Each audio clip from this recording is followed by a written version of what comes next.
Hello, I'm the TrekLad, arbiter of good Star Trek, and this is my review of the first season episode of Star Trek the original series, Shore Leave. In this episode, the Enterprise discovers a lush paradise planet, seemingly the perfect place for some much needed rest. But things soon take a turn for the strange when McCoy encounters characters from Alice in Wonderland, Sulu finds himself running from a samurai, and Kirk is tormented by an old Academy nemesis. As more of the crew's fantasies, and in most cases nightmares, come to life, they begin to realise this otherwise idyllic planet might be hiding a bizarre and potentially deadly secret, and that their very survival may depend on the thoughts inside their head. If you're watching the original series in broadcast order like I do, the last few episodes have been pretty heavy. Recently we've had courtroom drama in The Menagerie, psychological horror in Dagger of the Mind, and most recently nerve-shredding warfare in Balance of Terror. Having survived all that, I can't really blame the crew for wanting to take a break.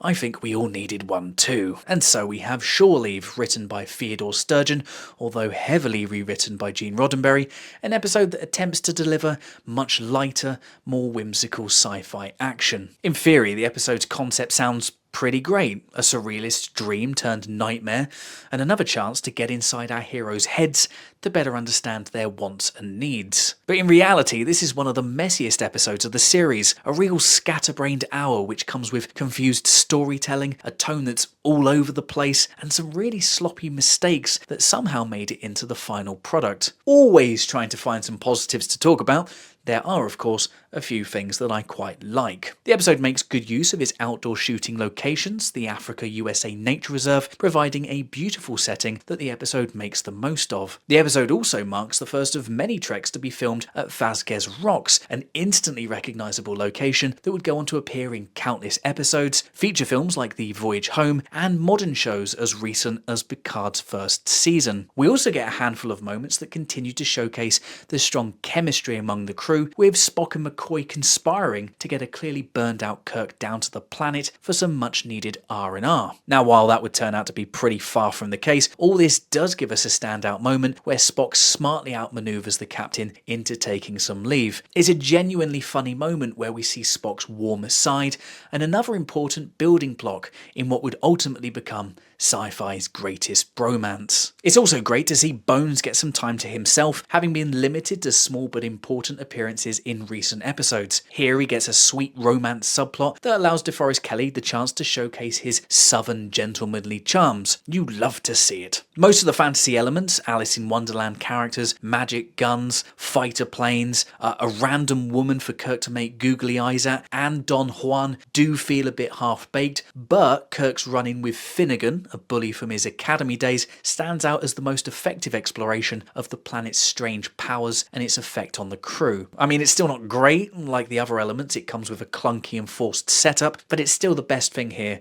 by quite some way. I hate Finnegan. That laugh and that terrible Irish accent, another example of tragically bad Irish representation. He exists to be as fist-clenchingly annoying as possible. Watching this, you're just willing to have Kirk snap and beat him up. And this is clearly the point, so in that regard, I guess this is all a big success. Their interactions through the episode build to a fight scene that dominates almost all of the final act. I mean, seriously, this thing goes on for what feels like forever. While we're on the subject of very silly stuff, this sequence also gives us a major contender for the all-time greatest Kirk uniform tear, and that's a pretty crowded category. It's probably the moment in the episode that gets the biggest laugh from me, one of the most blatant examples of just how messy the episode's production was. Everything else about this episode, though, it's not great. While the episode's initial setup, Bones encountering Alice and the White Rabbit, is undeniably effective and one of the show's enduring images, it's quickly undone by Kelly's exaggerated reaction. His bewilderment, frozen posture, and eventual call out to Sulu is overdone, accompanied by the episode's annoying whimsical music, and feels more like something you'd expect to see in a sitcom or a slapstick comedy. Now look, I love me a good comedic episode. I love TNG's Cupid, Voyager's Tinker Tenor Doctor Spy is a personal all-timer, Lower Decks has its moments, and I can't wait to talk to you about The Trouble with Tribbles. But this opening moment, and a lot of the episode's attempts at comedy, really miss the mark for me. They're trying way too hard to be quirky, and most of what we get here is just kind of cringe. And I think this is what kills the episode for me. Shore Leave's over-egged attempts at lightheartedness undermines any tension from the danger the planet presents. Despite the clear and obvious danger, it's hard to take any of this seriously. A good example being the many times we see that antenna ominously spring from the ground to spy on the away team. I mean, you can't tell me you didn't laugh at those moments too. For an episode built around a big mystery, it takes forever for the crew to even begin to start figuring things out. Instead, we just get scene after scene of the crew randomly talking about things that then manifest out of nowhere, much to their confusion. How does it take them so long to work out what's going on? Even Spock, who doesn't seem to experience the same problems as the rest of the crew, takes forever to develop a theory to explain what's going on. And it all culminates in this big twist at the end. The revelation that this entire planet is essentially just one big super advanced alien amusement park. After all the build-up,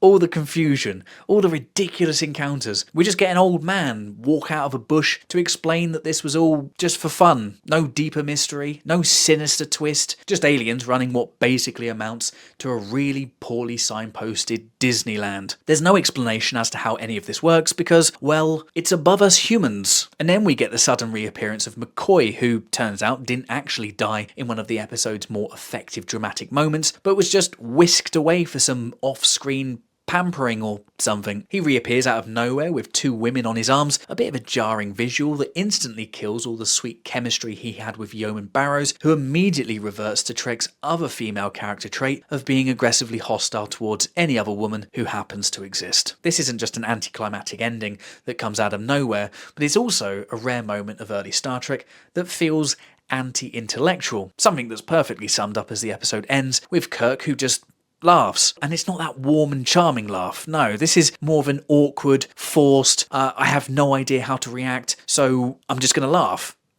I get why some fans might enjoy Shore Leave. It's light, it doesn't take itself too seriously, and if you're in the right mood, it can be fun. But for me, the humour doesn't land. The plot is a jumbled mess of ideas that don't really go anywhere, and the ending fails to give us a properly satisfying conclusion. Roddenberry's frantic rewrites, which, according to legend, were made from under a tree on set literally as the cameras were rolling, feel largely responsible for this being the chaotic mess that it is. There are loads of stories from the making of this episode, grand ideas and mad haphazard spending. Highlights include the fact that Kirk was originally set to wrestle a tiger, and the production even hired an elephant that never even came close to appearing on screen. It's a mess, and there's really no other way for me to describe it. I'm giving Shore Leave a 4 out of 10. Definitely worth a watch if you love Star Trek that's so bad it's kinda good. I'm usually one of those people, and while there is stuff here to enjoy, the episode overall just doesn't do it for me. But what did you think of this episode? Did you love it? Did you hate it? How would you rate it? Let me know in the comments below. Thanks for watching, subscribe for more Star Trek reviews, and until next time, live long and prosper.